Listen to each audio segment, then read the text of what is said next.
আমি শ্রী মনোজ কুমার শাস্ত্রী। দেখুন, কিছুদিন ধরে সোশ্যাল মিডিয়ায় একটা ব্যাপার নিয়ে খুব কথা হচ্ছে। ব্যাপারটা হচ্ছে তনয় শাস্ত্রী এবং আমাদের নামকরা দুষ্টু মিষ্টি নায়িকা মিমি চক্রবর্তীকে নিয়ে।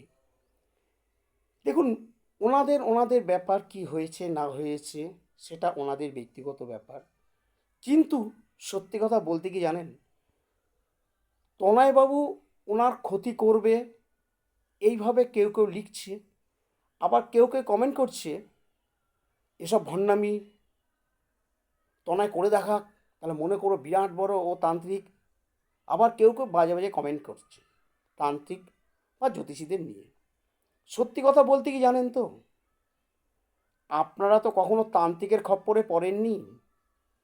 যদি আসল তান্ত্রিক বা ওঝা আপনার কোনো ক্ষতি করে না, আপনার জীবনটা না একদম শেষ হয়ে যাবে।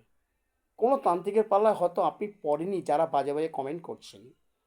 দেখুন, অনেক ডাক্তার আছে পেশেন্টকে ঠিক করতে পারে না, অনেক টাকা খরচ করিয়ে ফেলেন, সে পেশেন্ট মারা যায়। তো সেই ডাক্তারকে নিয়ে তো আপনারা কমেন্টস করেন না, তান্ত্রিকদের নিয়ে কমেন্টস করতে আপনার খুব খুব ভালো লাগে, তাই না? দেখুন, তনয়বাবু কখনো মিমি চক্রবর্তীর ক্ষতি করতে পারবে না। তার কারণ কি জানেন? মিমি চক্রবর্তী একজন মেয়ে। আমরা যারা তন্ত্র লাইন নিয়ে প্র্যাকটিস করি তারা মাকে সামনে রেখে পুজো করি, মাকে সামনে রেখে সমস্ত রকম কাজকর্ম করি। তো যখন উনি মিমি চক্রবর্তীকে কোনো ক্ষতি করতে চিন্তা করবেন, ভাববেন আমাদের তারা মা, আমাদের কামাখ্যা মা, আমাদের দক্ষিণা কালী, এই মায়েদের সাথে মিমি চক্রবর্তী সম্পূর্ণ মিল রয়েছেন। ইনিও মা, মিমি চক্রবর্তীও মা। তো কোনো ছেলে তান্ত্রিকের দ্বারা কোনো মেয়েদের ক্ষতি করা সম্ভবই নয়। যে সত্যি তান্ত্রিক হয়, মায়ের পুজো করে, তো কোনো ছেলের হলে আমরা বিশ্বাস করতাম ও তার ক্ষতি করতে পারবে, কিন্তু কোনো মেয়ের ক্ষতি করা আমাদের দ্বারা সম্ভব নয়।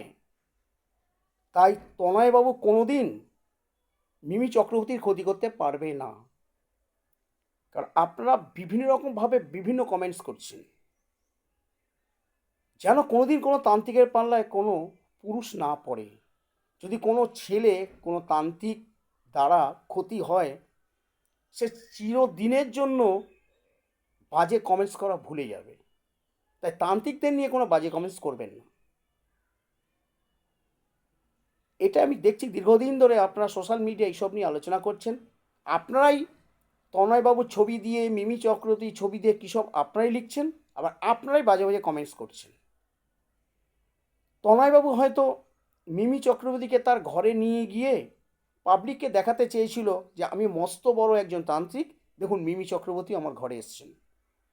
ম্যাডাম হচ্ছেন একজন উঁচু ধরনের শিল্পী, উনি যখন তখন যার তার ঘরে যাবেন না, ওনার একটা সম্মান রয়েছেন। উনি যেখানে এসছেন স্টেজ প্রোগ্রামে, উনি স্টেজ প্রোগ্রামে গিয়েছেন, উনি কোনো অন্যায় করেননি। তো যে অন্যায় না করে তার শাস্তি না কোনোভাবে কেউ দিতে পারে না।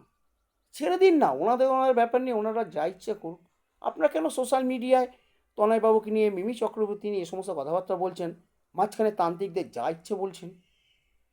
আমি কোনো প্রতিবাদে যেতাম না, কারণ আমি দীর্ঘ 34 বছর ধরে প্র্যাকটিস করছি, এই তন্ত্র লাইনে রয়েছি। দেখুন, ডাল ভাত খেয়ে তো আছি।